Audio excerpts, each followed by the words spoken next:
सदाशिवसमारम्भां शङ्कराचार्यमध्यमाम् अस्मदाचार्यपर्यन्तां वन्दे गुरुपरम्परां वन्दे गुरुपरम्परां। પરમ પૂજ્ય સ્વામીજીની અનેક વર્ષોની તપશ્ચર્યા તથા ચિંતન મનનની ગંગોત્રીથી ઉદ્ભવેલી અને ભાગીરથી જેવા ધસમસતા વેગવાળી અષ્ટાવક્ર ગીતા જ્ઞાન સરિતાના પ્રચંડ પ્રવાહમાં નિમગ્ન થઈ ગયેલા આપણને આજે અંતિમ દિવસ આવી ગયો તેની ખબર ન રહી. સમય પલકારામાં વીતી ગયો. ઉચ્ચતમ, ગહનતમ, શ્રેષ્ઠતમ અને ગુહ્યતમ જ્ઞાન આ અષ્ટાવક્ર ગીતામાં સમાવિષ્ટ છે. તેનું શ્રવણ થવું અતિ દુર્લભ છે. ઉપનિષદ કહે છે, શ્રવણાયાપી બહુબીર્યો ન લભ્ય. અને એટલું જ નહીં, અધિકાર વગર આ જ્ઞાન ઉપદેશાતું પણ નથી. છતાં કેડીલા પરિવાર અને વિશેષ કરીને શ્રી રાજીવભાવ ઉપર પૂજ્ય સ્વામીજીનો અપાર સ્નેહ અને આત્મીયતા હોવાથી અષ્ટાવક્ર ગીતા જ્ઞાન સત્રનું આયોજન કરવાના તેમના પ્રસ્તાવને પૂજ્ય સ્વામીજીએ સહર્ષ સ્વીકાર્યો. તે થકી કેડીલા પરિવાર અને આપણે સૌ પૂજ્ય સ્વામીજીના જ્ઞાનથી લાભાન્વિત થયા છીએ અને પૂજ્ય સ્વામીજીથી અનુગૃહિત થયા છીએ. પૂજ્ય સ્વામીજીના ચરણોમાં સાષ્ટાંગ દંડવત પ્રણામ કરી તેમનું આજીવન ઋણ સ્વીકારું છું. જેવી રીતે ગંગાનું અવતરણ એક ભગીરથ કાર્ય હતું, એ પ્રકારે હિમાલયમાં વર્ષો સુધી સ્થાયી થયેલા પૂજ્ય સ્વામીજીને રેવા તટે લાવવા એ પણ એક અતિ કપરું કાર્ય હતું.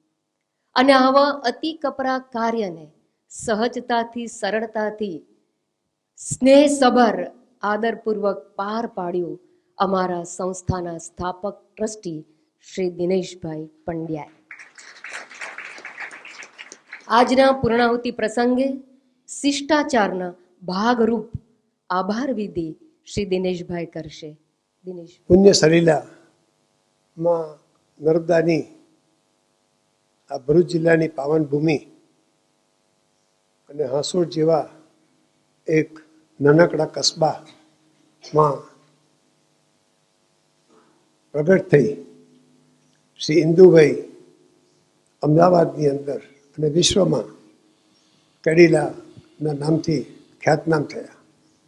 એવા ભરૂચ જિલ્લાના પનોતા પુત્રના સ્મૃતિમાં એમના પરિવારના સુપુત્ર રાજીવભાઈએ છેલ્લા 8 વર્ષથી આ ચિંતન સત્રનું આયોજન કરતા રહ્યા છે.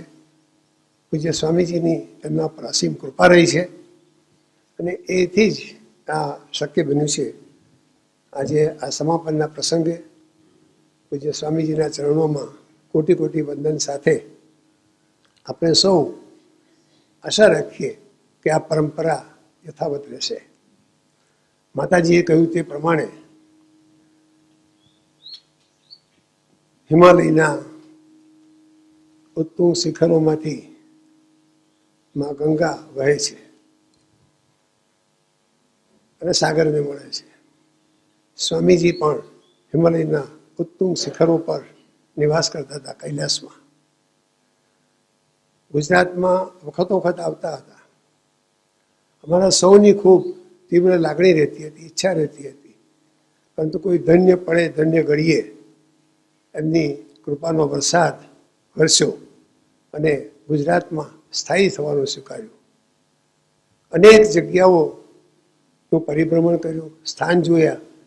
અંતે પૂજ્ય સ્વામીજીએ આપણા સૌ પર કૃપા કરી, ગુજરાતની ધરતીને કૃપા કરી અને ભરૂચ જિલ્લાની નર્મદા મૈયાની પાવન ભૂમિ, તપોભૂમિમાં નિવાસ કરવાનું સ્વીકાર્યું. અમારા સૌ માટે, ગુજરાતની પ્રજા માટે ખૂબ ખૂબ ધન્યવાદને પાત્ર થયું. એમનું ઋણ આ પ્રજા કોઈ કાળે ચૂકવી શકે એવું નથી. આ સંકુલમાં સ્વામીજીએ બેસી નિવાસ કરી જે યુગ કાર્ય કર્યું છે, એ યુગ કાર્યને આજની પેઢી તો નહીં પણ ભવિષ્યની પેઢી પણ એને યાદ કરશે. જે કાર્ય હિન્દુસ્તાનમાં વિવેકાનંદજીએ કર્યું છે, એવું જ કાર્ય ગુજરાતની અંદર પૂજ્ય સ્વામીજીએ વેદ, વેદાંત અને ઉપનિષદોના જે ગહન રહસ્યો છે, એ રહસ્યોને આપણી ગુજરાતની ભાષાની અંદર આપણી પાસે મૂક્યા છે. સ્વજનો, આપ સૌને સુવિદિત છે તે પ્રમાણે માં શારદાની સ્વામીજી પર અસીમ કૃપા રહેલી છે. એમનું વાકચાતુર્ય અને વાણી શ્રોતાઓને જકડી રાખે છે. સ્વામીજીના ઉપર અસીમ કૃપા બંને બાબતમાં રહેલી છે. પ્રવક્તા તરીકે એક શ્રેષ્ઠ, સ્વામી દયાનજી કહેતા હતા કે શ્રેષ્ઠ ટીચર છે સ્વામીજી. આમ તો પૂર્વાશ્રમમાં શિક્ષક જ હતા, પણ એમણે જે રીતે અધ્યયન કરી અને સમાજને ઉપદેશનું કાર્ય કર્યું છે, એ ખૂબ ખૂબ ધન્યવાદને પાત્ર છે, પ્રશંસનીય છે.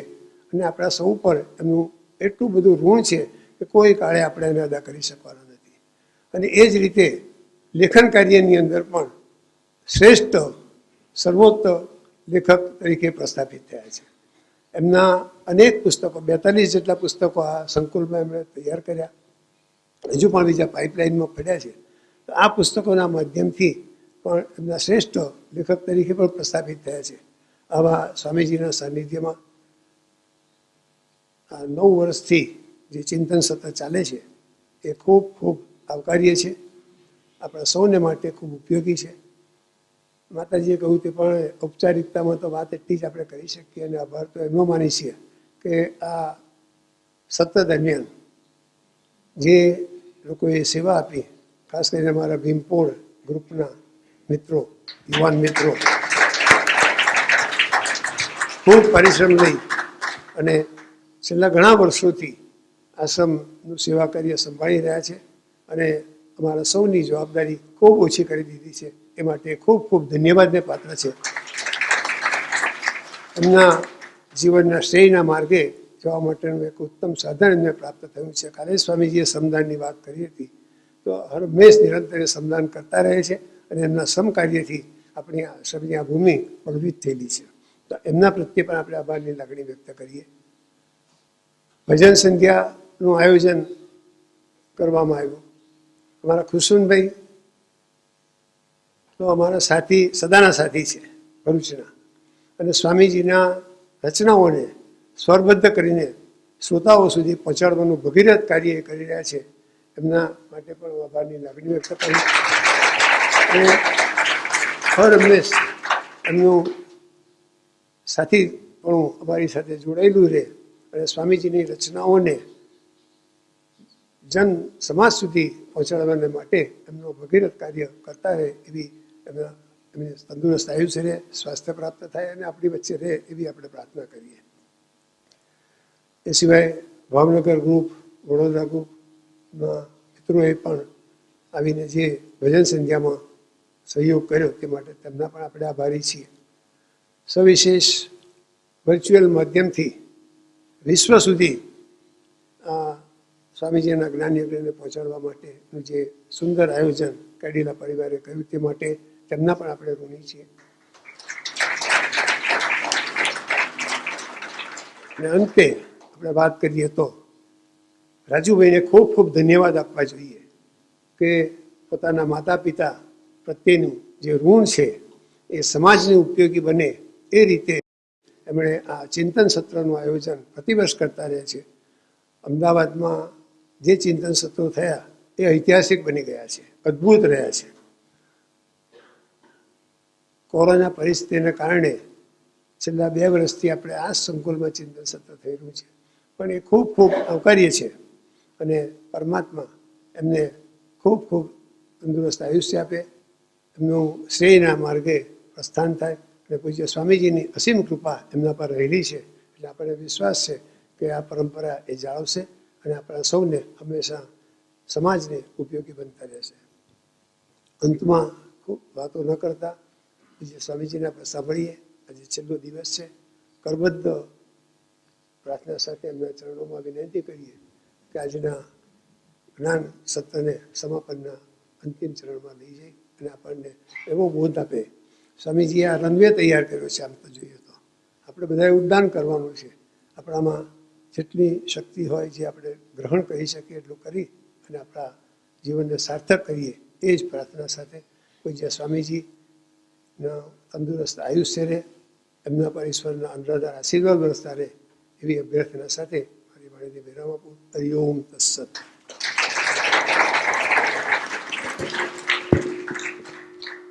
શાંતિ પાઠ. ઓમ સહનાવવતુ સહનૌ ભુનક્તુ સહ વીર્યં કરવાવહૈ તેજસ્વિનાવધીતમસ્તુ મા વિદ્વિષાવહૈ. ઓમ શાંતિ શાંતિ શાંતિ. હરિ ઓમ. શ્રી ગુરુભ્યો નમઃ. હરિ ઓમ. અષ્ટાવક્ર ગીતા પ્રકરણ 3 મંત્ર 4 અહીંથી ગવાશે. ત્યારબાદ શબ્દોના અર્થો અને અર્થોના નિષ્કર્ષ ઉપર ચર્ચા કરવામાં આવશે.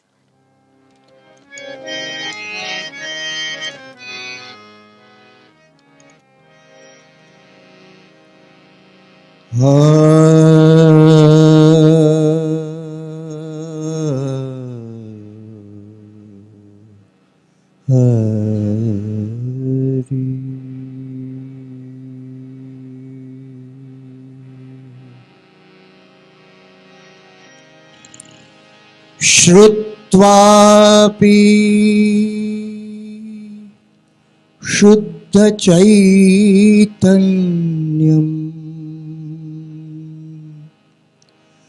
આત્માનમ અતિસુંદરમ.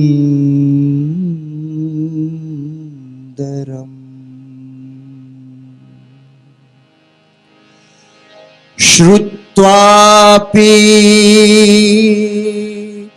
શુદ્ધ ચૈતન્યમ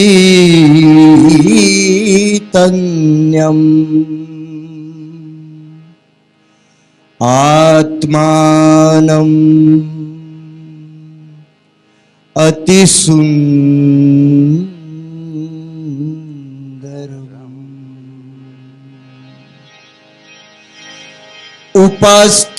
ઉપસ્થિત્યંત સંસક્ત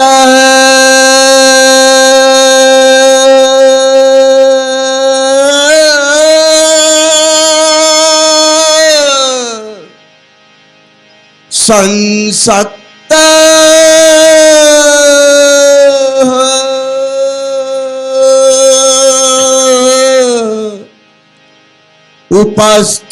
ઉપસ્થિત્યંત સંસક્ત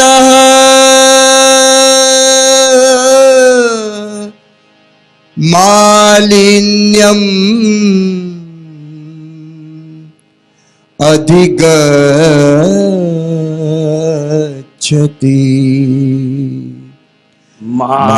માલિન્યમ અધિગચ્છતિ.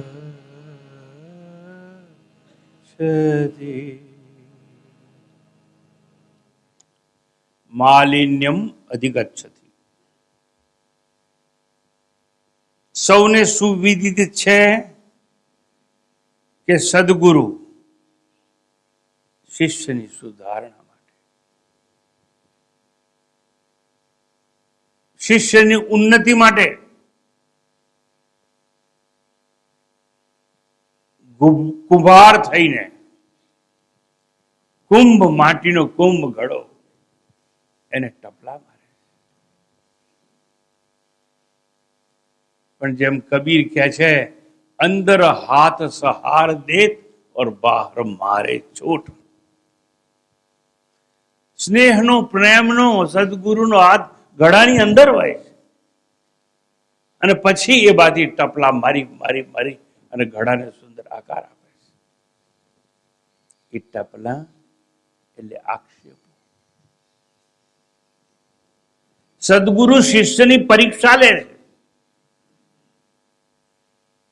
આક્ષેપ કરે છે, આરોપ કરે છે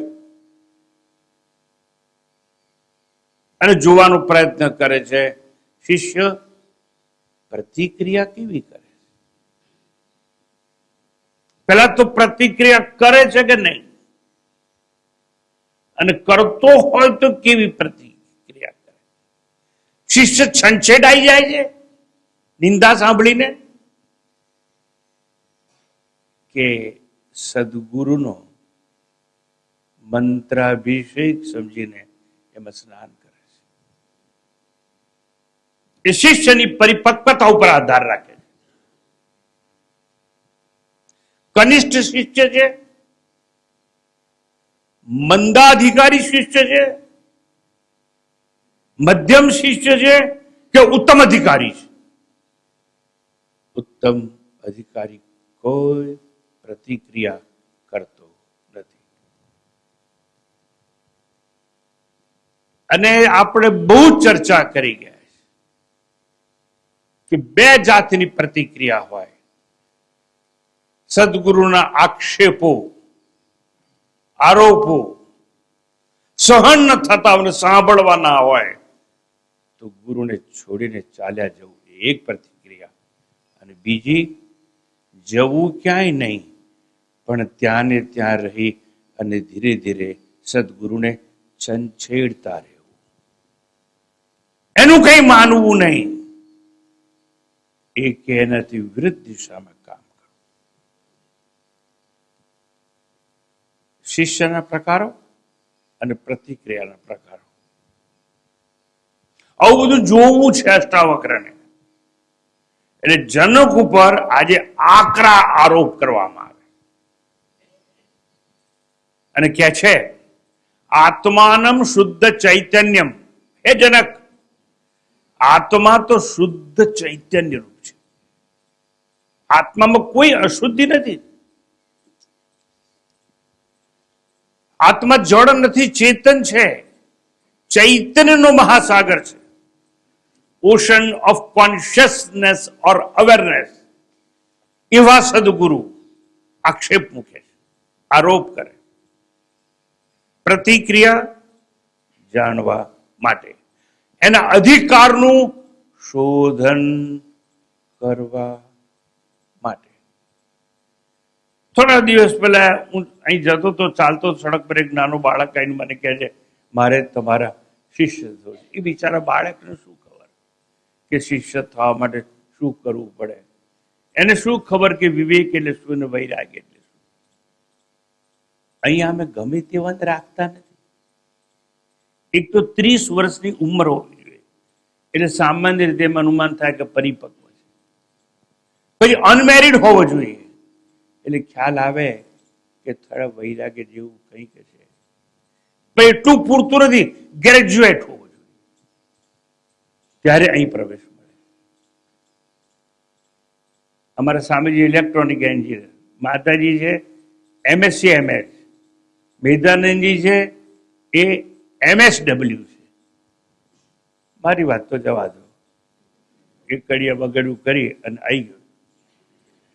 પરંતુ કહેવાય એ માંગુ છું, સદગુરુને હક છે કે શિષ્યનો અધિકાર જાણે, અને તો જ એને સાચો ઉપદેશ આપી શકાય. એટલે આ જનક કહેવામાં આવે છે કોના દ્વારા? ગુરુ દ્વારા. હે જનક, આત્મા શુદ્ધ ચૈતન્ય રૂપ છે.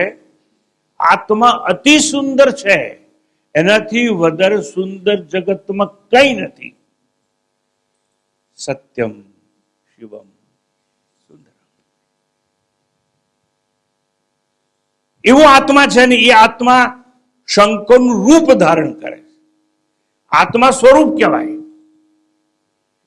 પણ શંકરનું રૂપ પણ લે, વિષ્ણુનું રૂપ પણ લે, અને જગતનું નિર્માણ કરવા માટે બ્રહ્માજીનું રૂપ પણ લે.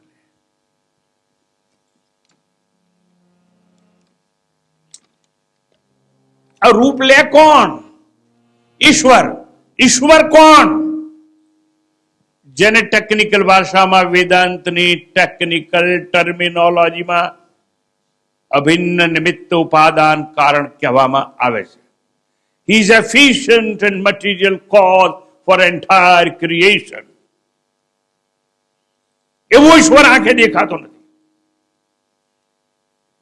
દ્રશ્ય નથી, વ્યક્ત નથી, ક્યાંય નથી, એવો નથી, બધે જ છે, છતાં પણ દેખાય નહીં. સર્વ સમય હાજરા હજુર છે, પણ એક ક્ષણ માત્ર માટે તમારી સામે અભિવ્યક્ત ન થાય. એ ઈશ્વર. અને એ જ ઈશ્વર સર્જન કરવા માટે બ્રહ્માજી રૂપ લે, પાલન પોષણ કરવા માટે એ જ વિષ્ણુ બને, તમારા અજ્ઞાનની નાબૂદી માટે એ શંકર બને. એવો ઈશ્વર તમે રોજ જઈને પ્રાર્થના કરો, એ ઈશ્વર મારા પર કૃપા કરજે, એ ઈશ્વર તારા અનુગ્રહથી મને દાન દેજે, હે ઈશ્વર તું મારી સમીપ રહેજે. એવી પ્રાર્થના સાચી પડે, ઈશ્વર તમારી સમીપ કઈ રીતે રહી શકે? એ તો નિરાકાર છે, અશરીરી છે, અજન્મા છે, અનાદિ છે, અનંત છે. પણ જો એ તમારા પર કૃપા કરવા ધારે તો એને હાડ, માંસ અને ચામડામાં અવતરી ગુરુનું રૂપ ધારણ કરવું પડે. રખે ભૂલતા હાડ માંસનું પૂતળું તમારી સમક્ષ પોતાની અવ્યક્ત વાણીને અભિવ્યક્ત કરી રહ્યું છે. ઈશ્વર છે પોતે, એને સદગુરુનો રોલ અદા કરવાનો છે. સમજી કોણ શકે? ઉત્તમ અધિકારી. એ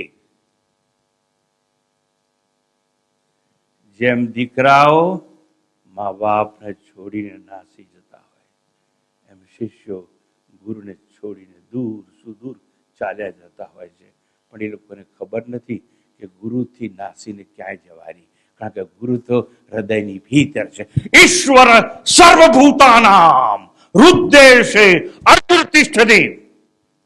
અને જો ગીતામાં કૃષ્ણ પરમાત્માએ એવું કહ્યું હોય, ઈશ્વર તો તારા હૃદયની ભીતર છે, તો એવા ઈશ્વરે ગુરુનું સ્વરૂપ લીધું હોય, એનાથી નાસીને તમે ક્યાં જઈ શકશો?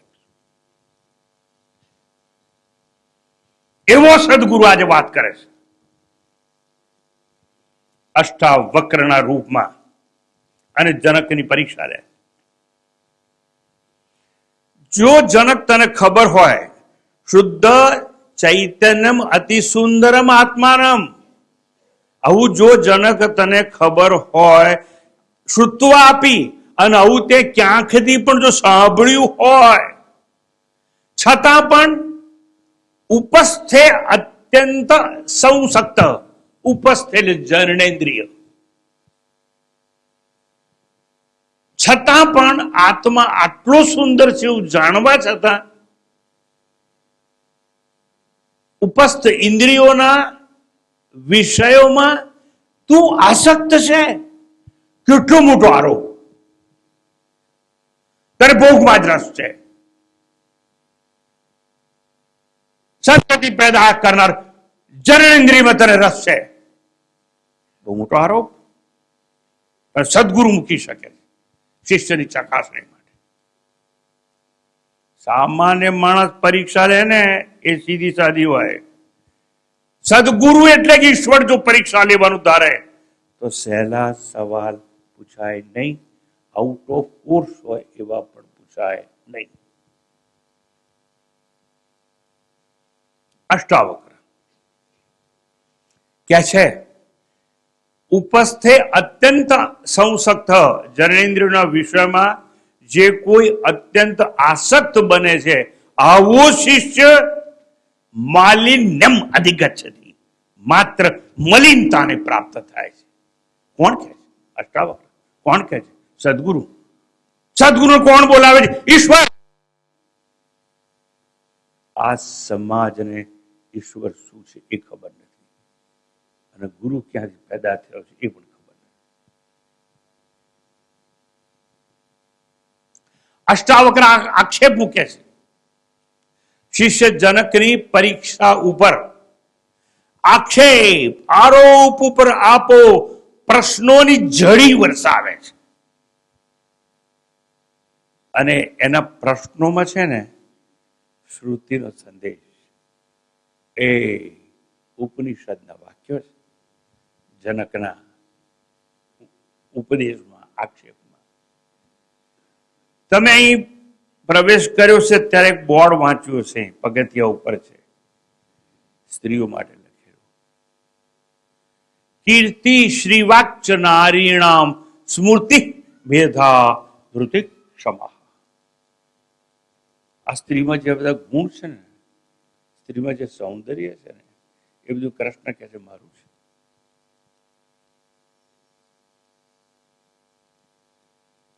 કૃષ્ણ એવું કહ્યું કે સ્ત્રીનું સૌંદર્ય હું, એની બુદ્ધિ હું, એની વાણી હું.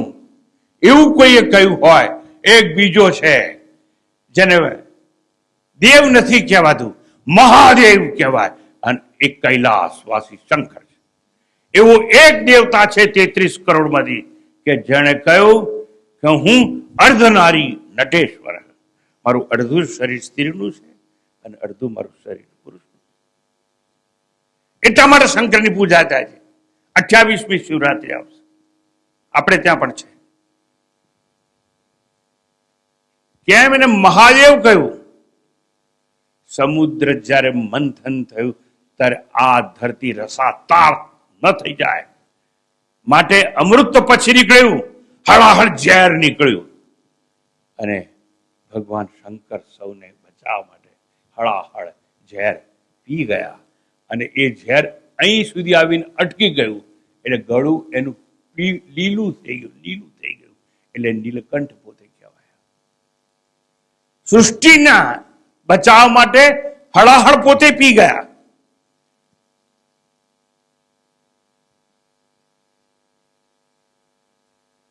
આ શંકર, પણ શંકરનું રૂપ લેનાર કોણ? ઈશ્વર. એવું સમજ. જેમ બીલીપત્રમાં ડાળી એક હોય અને પાંદડા 3 હોય. મારે તમને એ સમજાવવું છે. જનક ઉપર આરોપ મૂકીને કહેવામાં આવે છે કે જનક, જો તને ખબર હોય કીર્તિ શ્રી વાચ નારીણામ સ્મૃતિ મેધા ધૃતિ ક્ષમા, આ બધું હું જ છું અને હું સૌથી સુંદર છું, તો મારી સુંદરતાને, મારા સૌંદર્યને તે છોડી અને ઇન્દ્રિયોના વિષયમાં રસ છે તને, જનનેન્દ્રિયમાં. તું તો નીચલી કક્ષાનો. આત્મા અતિ સુંદર છે એવું સમજ્યા, જાણ્યા, સાંભળ્યા પછી પણ તારી આ સ્થિતિ છે. જો કોઈ પણ શિષ્ય પર આવો આરોપ મૂકવો ને, એ નાની સૂની વાત નથી. અષ્ટાવક્ર મૂકે. જનક પર આક્ષેપ છે, આરોપ છે. શું તને આત્માનું સૌંદર્ય ખબર નથી? જે અજર અમર જ નહીં, સૌથી અસંગ છે પેલો આત્મા. એટલું જ નહીં, જે ભોગને સ્પર્શ કરતો નથી અને રોગને અડતો નથી. રોગ સાથે આલિંગન નહીં, સમજો બરાબર, અને ભોગનો તિરસ્કાર નહીં, અથવા ભોગ સાથે આલિંગન નહીં અને રોગનો તિરસ્કાર નહીં. એવું આત્મા છે અસંગ, અને માટે એનું નામ છે નિરામય. વડોદરામાં ઘણા દવાખાના છે, એનું નામ આપી બેદાન મેં કર્યું છે, નિરામય. આમય રોગ ન થાય, રોગથી મુક્ત હોય તે નિરામય. એ આત્મા એક જ છે, શરીર જ નથી તેને રોગ કેવો? આત્મા દુખી થાય, ચોધાર આંસુએ રડે કરો, શું અટ્ટહાસ્ય કરે? નહીં, અટ્ટહાસ્ય એ પણ આત્મા નહીં. ચોધાર આંસુથી રડે એ પણ આત્મા નહીં. ચોધાર આંસુનો સાક્ષી છે, અટ્ટાહાસ્યનો ક્રિએતા ખરો, પણ આત્મા કદી હસતો નથી. એનામાં મન જ નથી ને, તો સુખી કેવું અને દુઃખી કેવું? મારા શુદ્ધ આત્મ સ્વરૂપમાં મન નથી તો વિક્ષેપ ક્યાં? અને વિક્ષેપ નથી તો પ્રતિક્રિયા કેવી? ન ત્યાગની પ્રતિક્રિયા, ન ગ્રહણની પ્રતિક્રિયા. કોણ સમજ્યા? તો કોઈક વિરલો હોય સમજી શકે. અને એ જનક જો તું કે કરતો હોય કે હું સાક્ષી છું, સાક્ષી છું, સાક્ષી છું, તો જનનેન્દ્રિયના વિષયોમાં આસક્ત કેમ? કેમ એવું કહ્યું? તું તો 24 કલાક નાચ ગાનમાં બેઠો હોય છે. તું સિંહાસન પર નૃત્યાંગનાઓ તારી સમક્ષ નૃત્ય કરતી હોય, લટકા કરતી હોય. સંધ્યા થઈ નથી, તું રાણીઓથી ઘેરાયેલો છે. કોઈ માથું દબાવે, કોઈ પગ ચંપી કરે. જો તું સાક્ષી છે તો તારી આવી ક્રિયાઓ કેમ? તે સેવિકાઓનો કાફલો કેમ રાખ્યો? રાજ્ય, સત્તા, વૈભવ, ભોગવિલાસ. શું તને ખબર નથી કે કાળચક્ર પળવારમાં બધું નષ્ટ કરી દેશે? કેવા કેવા આક્ષેપો કરવામાં આવે. શંકરાચાર્યજી એવી વાતોનો ઉપદેશ આપણને કરે છે. મા કુરુ ધન જન યૌવન ગર્વમ હરતિ નિમેષાત કાલમ સર્વમ ભજ ગોવિંદમ ભજ ગોવિંદમ ગોવિંદમ ભજ મૂઢમતે ગોવિંદમ ભજ મૂઢમતે.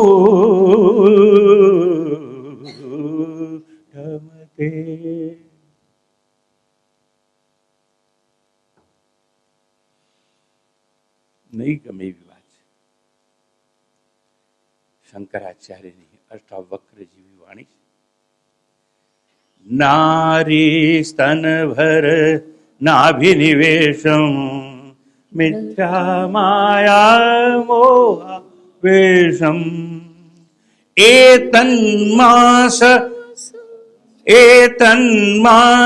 વસાદિ વિકારમ मनसि विचारय वारं वारं.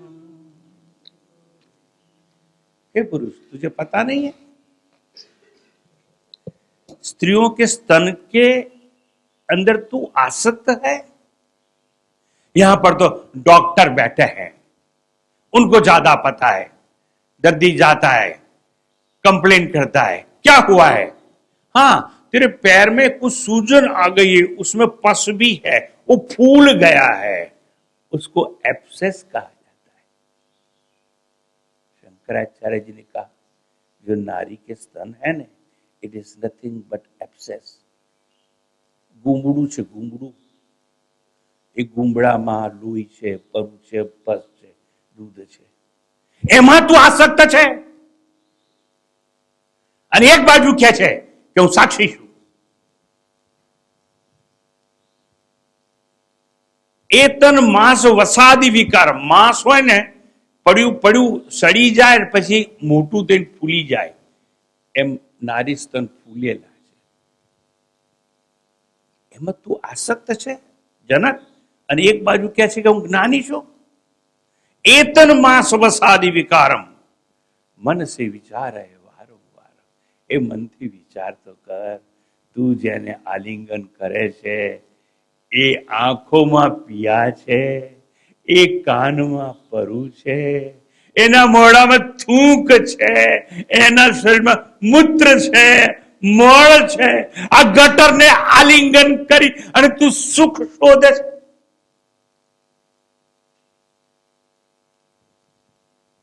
આ બેસીને કહી રહ્યા છે ઉભા ઉભા, આપણે સમજવું નથી. એ કે છે સાંભળવું નથી. આજે વાત કરી there is vice versa. જેવું પુરુષને લાગુ પડે એવું સ્ત્રીઓને પણ લાગુ પડે. ટૂંકમાં આવું જાણવા છતાં જનનેન્દ્રના વિષયમાં તું રાગી છે. આત્મા અતિ સુંદર શ્રુત્વા અપી ઉપસ્થે અત્યંત સંસક્ત. અને જો તું એવો હોય માલિન્યમ અધિગચ્છતિ, માત્ર તું મલિનતાને પ્રાપ્ત થઈશ. મોક્ષની વાત તો બાજુ રહી.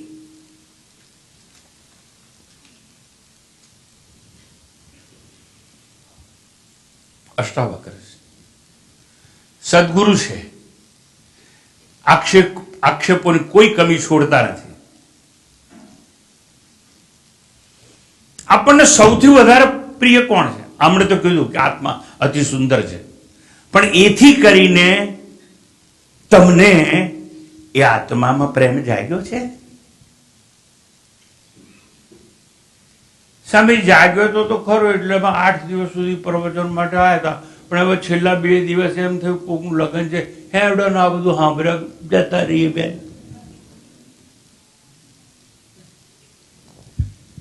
આત્માથી સુંદર છે એવું શ્રવણ કર્યા પછી તો કોઈ ક્યાંય જઈ શકે નહીં.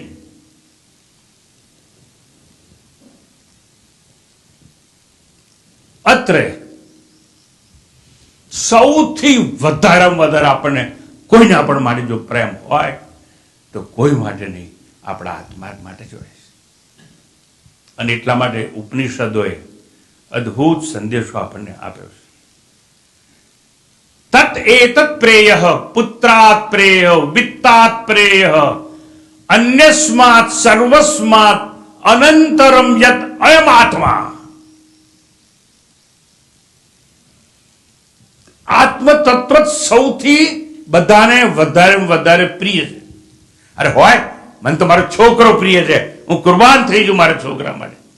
આ બહેકાવાની વાત છે, ભ્રામક વાતો છે. પુત્રથી પણ વધુ આત્મા પ્રિય છે, ધનથી પણ વધારે આત્મા પ્રિય છે.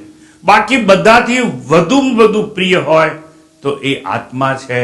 એટલે અન્યસ્માત બધાથી પણ વધારે એ પ્રિય છે. કારણ બીજાની અપેક્ષાએ આત્મા સૌથી નજીક છે, સૌથી આંતરિક છે. આત્મા આપણાથી એટલો નજીક છે કે જેને અંતરમાં મપાય નહીં. હું અહીં બેઠો છું અને ફર્સ્ટ રૂમમાં જે સ્વામીજી બેઠા છે, હું તમને પ્રશ્ન કરું છું, એનું મારું અંતર કેટલું હશે? અંદાજે કહો. કેટલું? 10 ફૂટ માની લીધું. કેમ? મારે તમારી જોડે ચર્ચાને વિવાદ કરવો નથી. એકને કહી દૂસરેને માની, ગુરુ નાનક કહે દોનો જ્ઞાની. ચલો, મારી અને સ્વામીજીની વચ્ચે 10 ફૂટનું અંતર છે. 10 ફૂટ કાપવા માટે મારે કેટલી સેકન્ડ જોઈએ? એને જઈને મારે બાજી પડવું હોય તો કેટલો સમય જોઈએ? અરે સિસ્ટમેટિક કપું માન્ય યાર, 10 સેકન્ડ કબૂલ જાને. તો 10 સેકન્ડ એ અંતર કહેવાય, અંતર સમયમાં કહેવાય. 10 ફૂટ અંતર દેશમાં કહેવાય, ડિસ્ટન્સ ઇન સ્પેસ કહેવાય. તમે બેઠા છો ત્યાંથી હવે સિસ્ટમેટિક ગપ્પુ મારજો, ભરૂચનું રેલવે સ્ટેશન કેટલા કિલોમીટર છે? 11 માની લીધું. અને 11 કિલોમીટર પહોંચવા માટે ચાલીને જાઓ તો વધુ સમય, સાયકલ પર જાઓ તો ઓછો સમય, સ્કૂટરમાં જાઓ તો એનાથી ઓછો સમય, અને પોતાની ગાડી મર્સિડીઝ લઈને જાઓ તો ઓછો સમય જાય. પણ તમે કીધું 10 કિલોમીટર 11, મેં માની લીધું. તો 11 કિલોમીટર કાપવા માટે ટાઈમ કેટલો જોઈએ? 11 જેવી ગાડી જેવી સ્પીડ, એક્સિડન્ટ કર્યા વગર જાઓ તો 15 મિનિટમાં પહોંચી જાઓ. હું તમને પૂછું, હું અહીં બેઠો એક પુસ્તકના આધારે આમાં વાંચું છું ને કંઈ બોલું છું, મારી અને પુસ્તકની વચ્ચે કેટલું અંતર હશે? અંદાજે કોને? 2 ફૂટ. અને આ ચોપડીને મારે છાતીએ ચાંપી હોય તો કેટલો સમય જોઈએ? 1 સેકન્ડ. સમજી ગયા? મારી અને મારા આત્માની વચ્ચે કેટલું અંતર?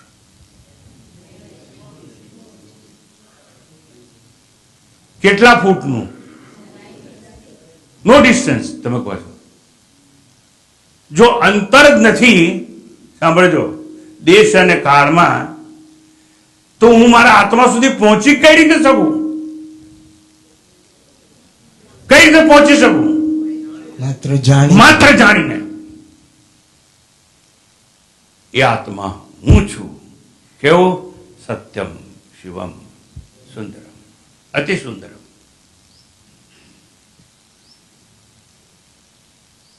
અતિ સુંદર જે હોય, નજીકમાં નજીક હોય, એ સૌથી પ્રિય હોય, બીજું કોઈ નહીં. અને ઉપનિષદના ઋષિઓ ઉપદેશ આપતા આપતા મૈત્રેયને ખૂબ સુંદર રીતે સમજાવેલું યજ્ઞવાલિક ઋષિએ. નવા અરે પત્યુ કામાય પતિ પ્રિયો ભવતી, આત્મનસ્તુ કામાય પતિ પ્રિયો ભવતી. આ તમારી પત્ની છે ને એટલે તમને પ્રિય છે ને એવું માનતા નહીં. બધા સ્વાર્થી છો મારી સામે બેઠા. એ પત્નીને જો ક્ષય રોગ થઈ ગયો ને તો કે હોસ્પિટલ મૂકી આવો. નહીં, સામે જોઈને બહુ ચાહું છું. તું ચાહતો નથી. તારી જાતીય વૃત્તિને એ સંતોષ આપવા સક્ષમ છે. તને એનામાંથી સુખ મળે છે ગળે બાજીને, માટે તને પ્રિય છે. Otherwise not. યજ્ઞવાલ્ક્ય જેવો મોટો ઋષિ કહી ગયો.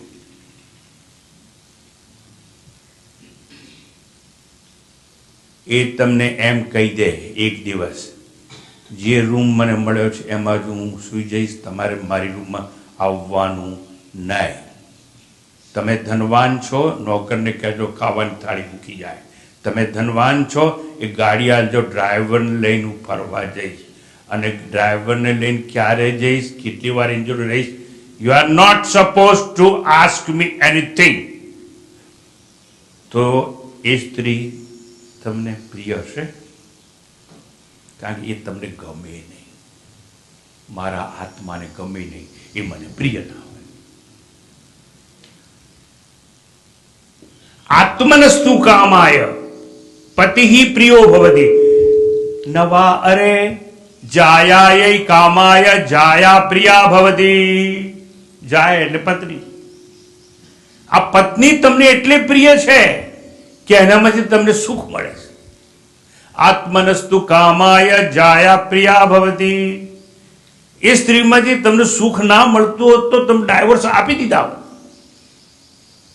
વર્ષો, સદીઓ, યુગો પહેલા આવું સનાતન શાશ્વત સત્ય છે એ આપણને સમજાવે, પણ આપણે સમજ્યા નથી.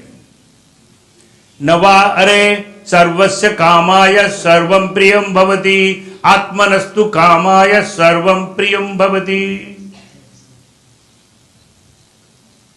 જગતમાં જેટલી બધી વસ્તુઓ છે એ આપણને સુખ આપે, આપણને પ્રેમી ક્યારે એમાંથી કંઈક મળતું હોય તો એ પ્રિય લાગે. અધરવાઇઝ તો આત્મનસ્તુ કામાય સર્વમ પ્રિયમ ભવતી. આપણા આત્માને સુખકારક હોય વસ્તુ, વિષય, વ્યક્તિ, તો જ આપણને પ્રિય હોય. અંતે આપણને સૌથી વધારે પ્રિય કોણ છે? સૌથી વધારે કોઈ પ્રિય હોય એ આપણો પોતાનો આત્મા છે. પ્રોફેસર ઓફ મેથેમેટિક્સ સ્વામી રામ તીર્થ, વિવેકાનંદ પછી બીજો ભારતનો કોઈ વિરલો અમેરિકા ગયો. લાહોર યુનિવર્સિટીમાં મેથેમેટિક્સના પ્રોફેસર. સમયના અભાવે લાંબી વાત નહીં કરું.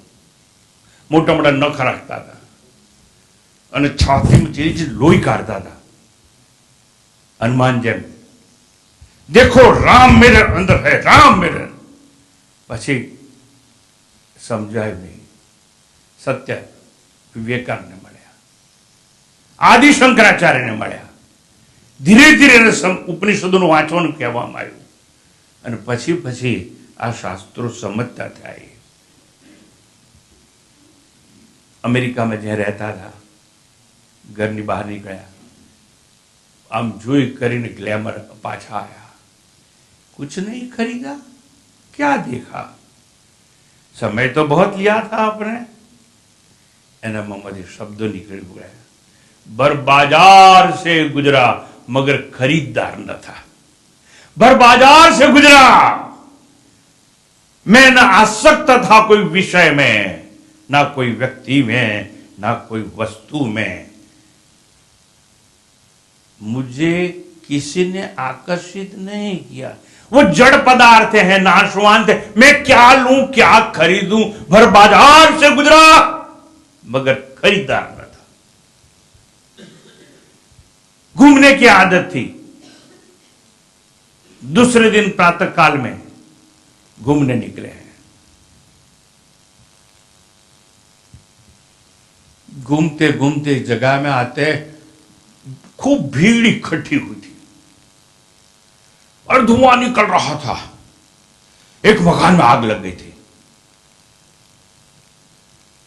और इतने में सायरन बजी. फायर ब्रिगेड वाले आए, पानी का छिड़काव करते हैं, धुआं धुआं. मगर जब दूसरे के घर में आग लगती है ना, तो देखने का बहुत मजा आता है. और भी हमारे वहां ऐसा ही है, भीड़ इकट्ठी हो जाती. क्या, देखो उसका जल रहा है, देखो उसका जल रहा है, देखो उसका जल रहा है. खूब भीड़ थी, खूब भीड़ थी. उसमें एक औरत खड़ी है. फायर ब्रिगेड वाला आया. फायर ब्रिगेड वाले, देखो वो कमरा देखो जहां से धुआं निकलता है, वहां तिजोरी उसको निकाल कर आओ. सीढ़ी बीड़ी लगाई और टोपा बोपा पहना और गए और एक बड़ी तिजोरी निकाल के लाए. बोलो बहन जी, वो टीवी भी ले गया. और एक दो अलमारी है, उसमें शहर के कागज हैं और उसमें कुछ अच्छी अच्छी गहने हैं, उसको भी लाओ. सब लाया. देखो माता जी, अब आखिरी बार, इतना धुआं है, हम अंदर नहीं जा सकते हैं. ऐसी बात चल रही थी. इसमें से एक भीड़ में से दौड़ता एक आदमी आया. तो लोग जो इकट्ठा हुए ना, वो लोग भीड़ में से, मैं पहले देखता हूं आग को किसका क्या जलता है, मजा आता है, तो उसको जाने नहीं दे. अरे जाने दो, घर मेरा है, मेरे घर में आग. अरे भाई ये घर मालिक आ गया, हटो, आगे जा. दो. आगे जाके खड़ा हो गया सबसे आगे और देखता है. और अचानक उसकी पत्नी अब लग जाता, अपनी पत्नी को आलिंगन कर लेता है. हाँ बोल, अब क्या है. वो तीसरा कमरा है ना, उसमें तो लड़के को मैं सुला के ऑफिस गया था. हाँ, लड़का तीसरे कमरे में. देखो भाई, देखो भाई, ये वो तुम्हारा आप में से कोई में जिसमें हिम्मत है, वो अगर वो लड़के को निकाल के लाता है, मेरी आधी मिलकत दे दूंगा. कौन हिम्मतवान है. वो फायर ब्रिगेड वाले ने कहा, इतना धुआं है, अब हम नहीं जा सकते हैं. नहीं, आखिरी बार एक दफा जाइए, कोई लाएगा उसको, मैं आधी मिलकत दे दूंगा. एक बाजू में आदमी खड़ा था. तू उसका क्या होता है, तू उसका बाप है ना, तू जान तेरे लड़के को बचा ले. मुझे तो मेरी आत्मा प्यारी है, मैं थोड़ी मरूंगा. फायर ब्रिगेड वाले के पास साधन है, वो मरे. आप में से किसी के अंदर धन दौलत के लालच से मेरी आधी मिलकत दे दूंगा, जाओ उसको बचा के लाइए. और वहां पर राम तीर्थ खड़े थे. राम तीर्थ ने देखा, फायर ब्रिगेड ने कहा था ये आखिरी बार हम एक दफा जाते हैं. गए और एक सीढ़ी के ऊपर कोई चीज सफेद कपड़े से ढक के धीरे धीरे नीचे उतारते हैं. कफन था श्वेत और लड़का मुर्दा बन के अंदर सोया था. राम तीर्थ वहां खड़े हैं, अपनी प्राइवेट डायरी लिखने की आदत थी. डायरी निकाली और लिख दिया, तिजोरी बच गई, टीवी बच गया, शहर के कागज बच गए, भोग्य पदार्थ बच गए हैं और भोगने वाला चल बसा है. भोगने वाला चल बसा है. मगर मैं आपको सत्य बताता हूं, भोगने वाला चल तो बसा है, अगर वो पुरुष होगा ना तो सब संपत्ति स्त्री के नाम पर होगी, मकान फ्लैट सब, वो स्त्री भोगेगी मगर उसके पुरुष को कभी याद नहीं करेगी और पुरुष के लिए एक पैसा खर्च नहीं करेगी, अपने लिए करेगी। ऐसी स्त्रियों से यह संसार भरा पड़ा है। मैं समझाना चाहता हूं कौन है सबसे प्यारा। तो अष्टावक्र ने आरोप लगाया जनक के ऊपर, आत्मा अति सुंदरम। अगर आत्मा के ऊपर तुझे प्रेम है तो भोग विलास, दासियां, रानियां, सिंहासन, ये क्यों? इसका मतलब अष्टावक्र पुरवार करना चाहते हैं कि तू अज्ञानी है जनक के बारे में। जनक मौन है, उसको पता है गुरु अपने आप समझेंगे, प्रतिक्रिया का कोई अर्थ नहीं है। मगर ये तो ऋषि मुनियों के जमाने की बात है ना। आज अगर ऐसा आश्रम में होता तो शिष्य लोग प्रतिक्रिया तो करते ही हैं। वो तो अलग जमाना था। आत्मज्ञान के लिए शिष्य प्राण न्यौछावर करने के लिए तैयार थे। अरे एकलव्य ने तो जिंदे हाथ से अंगूठा काट के गुरु के चरणों में धर दिया था। कहां मिलेगा ऐसा कोई शिष्य?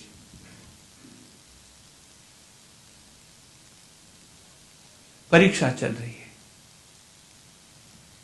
परमात्मा से मैं प्रार्थना करूं